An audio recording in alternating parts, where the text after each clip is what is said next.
In WVTM 13 Project Community highlighting barrier-breaking women. If you've ever had to look for a job, you know just how hard it can be to find the right position. Yeah, so as WVTM 13's Carla Wade explains, that's not always the case. Sometimes the right job finds you. Dr. Olivia Cook has always been serious about education. She has an undergrad degree in engineering, a master's, and a PhD. Still, though, she struggled in the pandemic job market. But a chance encounter with another barrier-breaking woman led to an important role at Miles College. I was on the job market for a year and a half and couldn't find anything. I was newly minted, PhD, just graduated with my doctorate from Auburn, and of course COVID hit in March 2020 and everybody was furloughing people, not hiring people, and I was one of those people not getting a job. With a master's degree and a doctorate in public administration and public policy, and fluent in conversational Spanish, you'd think employers would be lining up to hire someone like Olivia Cook. After all, her dissertation about Black women, leadership, and authenticity went viral. Over 3.5 million impressions where people wanted to understand, how can I be authentic as a Black woman? How can I be authentic in my ascendancy to these top leadership positions and as an employer of Black women?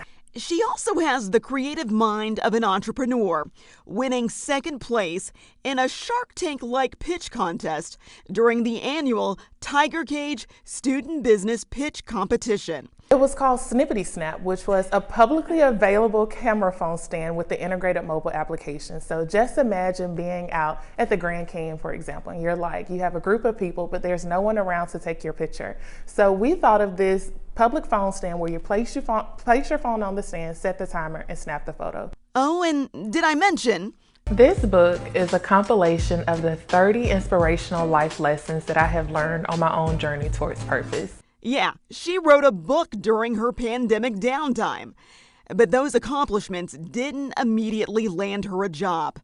But they also didn't keep her from turning to a mentor for advice. I need help, I need to get a job, I need all the advice, and she was basically like, find a need and fill it. Then a previous employer asked her to join another one of those Zoom meetings we all started to dread during the pandemic. Reluctantly, she logged on.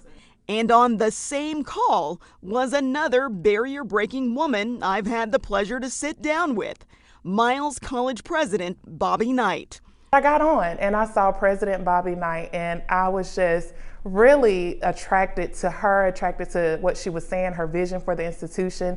And so I reached out to her and let her know, like, hey, I just want to meet you. I just want to be in your presence. I just want you to be a mentor for me. And President Knight had a need, a position she wanted to fill: the creation of a Center for Economic and Social Justice, and the opening of the Small Business Administration Women's Business Center on campus. Eventually, she and I met, and she told me about the Center for Economic and Social Justice that she wanted to erect at the institution.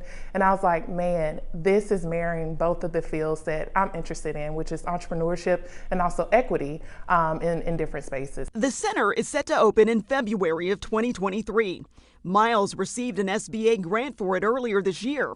A building on campus is being renovated to house it. I want to see women, especially minority women, get some of those large $10, $15 million contracts and say, man, it started from the Miles College Women's Business Center. It started from Fairfield, Alabama. It started from, this place in this small town that maybe not a lot of people know about. Cook is close to her parents, both of whom have advanced degrees from Auburn.